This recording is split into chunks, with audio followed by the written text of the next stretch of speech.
You are here to enable the divine purpose of the universe to unfold. That is how important you are. Reading The Power of Now by Eckhart Tolle, a guide to spiritual enlightenment. This section is called Dissolving the Collective Female Pain Body.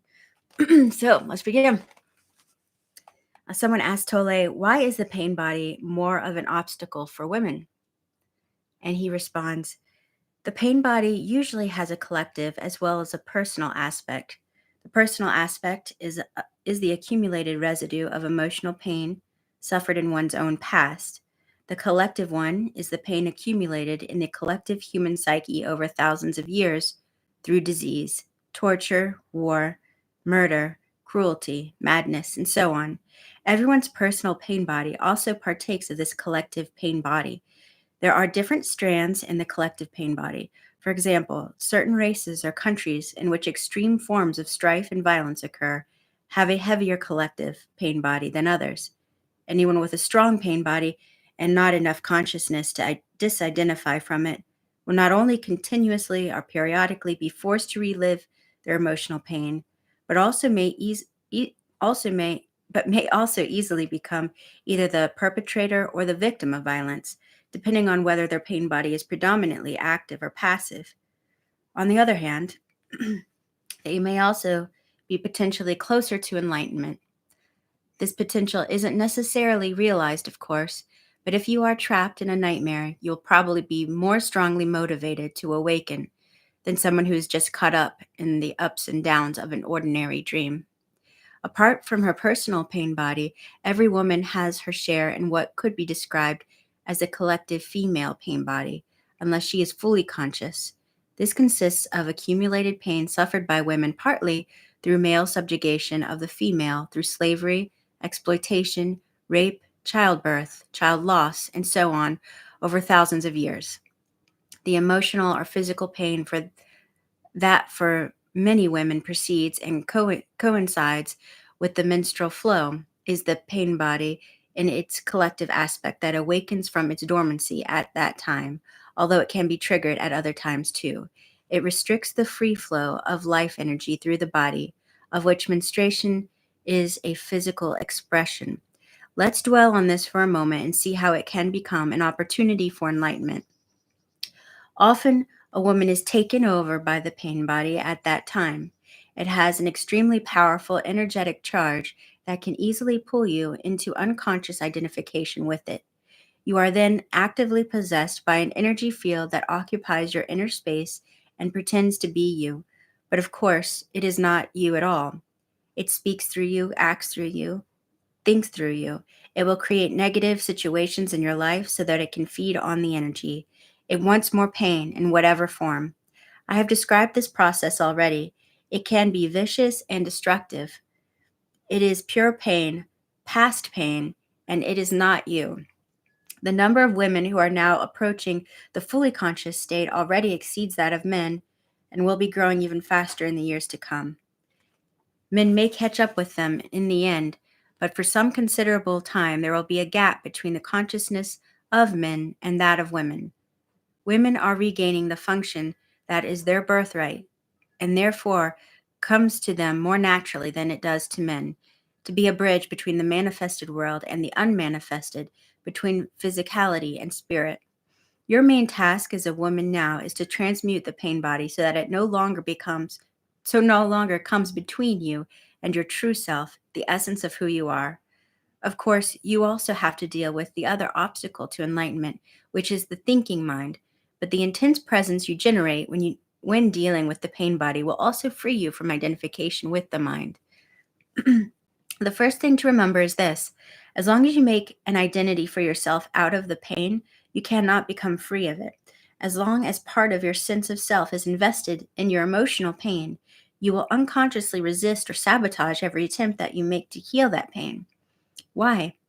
Quite simply because you want to keep yourself intact, and the pain has become an essential part of you. This is an unconscious process, and the only way to overcome is to make it conscious. To suddenly see that you are or have been attached to your pain can be quite shocking, a shocking realization. The moment you realize this, you have broken the attachment. The pain body is an energy field, almost like an entity that has become temporarily lodged in your inner space. It is life energy that has become trapped, energy that is no longer flowing. Of course, the pain body is there because of certain things that happened in the past.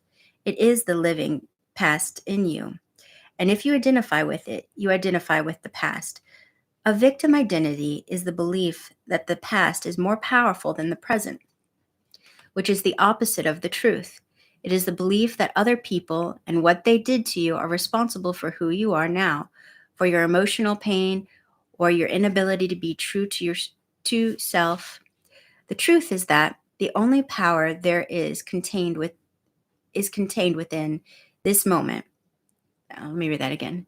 The truth is that only power there is contained within this moment. It is the power of your presence. Once you know that, you also realize that you are responsible for your inner space now. Nobody else is.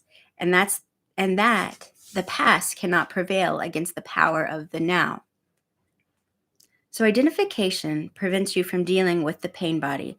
Some women who are already conscious enough to have relinquished their victim identity on the personal level are still holding on to a collective victim identity, what men did to women. They are right, and they are also wrong. They are right in as much as the collective female pain body is, in large part, due to male violence inflicted on women and repression of the female principle throughout the planet over millennia. They are wrong if they derive a sense of self from this fact and thereby keep themselves imprisoned in a collective victim identity. If a woman is still holding on to anger, resentment, or condemnation, she is holding on to her pain body. This may give her a comforting sense of identity, of solidarity with other women, but it is keeping her in bondage to the past and blocking full access to her essence and true power. If women exclude themselves from men, that fosters a sense of separation and therefore a strengthening of the ego. And the stronger the ego, the more distant you are from your true nature. So do not use the pain body to give you an identity. Use it for enlightenment instead. Transmute it into consciousness. One of the best times for this is during menses. I believe that in the years to come, many women will enter the fully conscious state during that time. Usually it is a time of unconsciousness for many women, as they are taken over by the collective female pain body. Once you have reached a certain level of consciousness, however, you can reverse this so that instead of becoming unconscious, you become more conscious. I have described the basic process already, but let me take you through it again, this time with special reference to the collective female pain body. When you know that the menstrual flow is approaching, before you feel the first signs of what is commonly called premenstrual tension, the awakening of the collective female pain body, become very alert and inhabit your body as fully as possible. When the first sign appears, you need to be alert enough to catch it before it takes you over. For example, the first sign may be a sudden strong irritation or a flash of anger, or it may be a purely physical symptom. Whatever it is, catch it before it can take over your thinking or behavior. This simply means putting the spotlight of your attention on it. If it is an emotion, feel the strong energy charge behind it. Know that it is the pain body. At the same time, be the knowing. That is to say, be aware of your conscious presence and feel its power. Any emotion that you take your presence into will quickly subside and become transmuted. If it is a purely physical symptom, the attention that you give it will prevent it from turning into an emotion or a thought. Then continue to be alert and wait for the next sign of the pain body. When it appears, catch it again in the same way as before. Later, when the pain body has fully awakened from its dormant state, you may experience considerable turbulence in your inner space for a while, perhaps for several days. Whatever form this takes, stay present. Give it your complete attention. Watch the turbulence inside you. Know it is there. Hold the knowing and be the knowing. Remember, do not let the pain body use your mind and take over your thinking. Watch it. Feel its energy directly inside your body. As you know, full attention means full acceptance. Through sustained attention and thus acceptance, there comes transmutation. The pain body becomes transformed into radiant consciousness, just as a piece of wood, when placed in or near a fire, itself is transformed into fire. Menstruation will then become not only a joyful and fulfilling expression of your womanhood, but also a sacred time of transmutation when you give birth to a new consciousness. Your true nature then shines forth, both in its female aspect as the goddess and in its transcendental aspect as the divine being that you are beyond male and female duality. If your male partner is conscious enough, he can help you with the practice I have just described by holding the frequency of intense presence, particularly at this time. If he stays present whenever you fall back into unconscious identification with the body, pardon.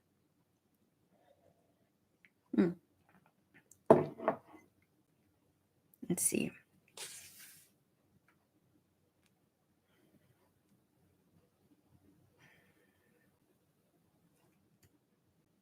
If he stays present whenever you fall back into unconscious identification with the pain body, which can and will happen at first, you will be able to quickly rejoin him in that state. This means that whenever the pain body temporarily takes over, whether during menses or at other times, your partner will not mistake it for who you are. Even if the pain body attacks him, as it probably will, he will not react to it as if you were you, withdraw, or put up some kind of defense. He will hold the space of intense presence. Nothing else is needed for transformation. At other times, you will be able to do the same for him or help him reclaim consciousness from the mind by drawing his attention into the here and now whenever he becomes identified with his thinking. In this way, a permanent energy field of a pure and high frequency will arise between you. No illusion, no pain, no conflict, nothing that is not you, and nothing that is not love can survive in it. This represents the fulfillment of the divine, transpersonal purpose of your relationship. It becomes a vortex of consciousness that will draw in many others. All right. Thank you so much for being here. I'll see you tomorrow morning. Likely, right? 7 a.m. Eastern Time. Ciao.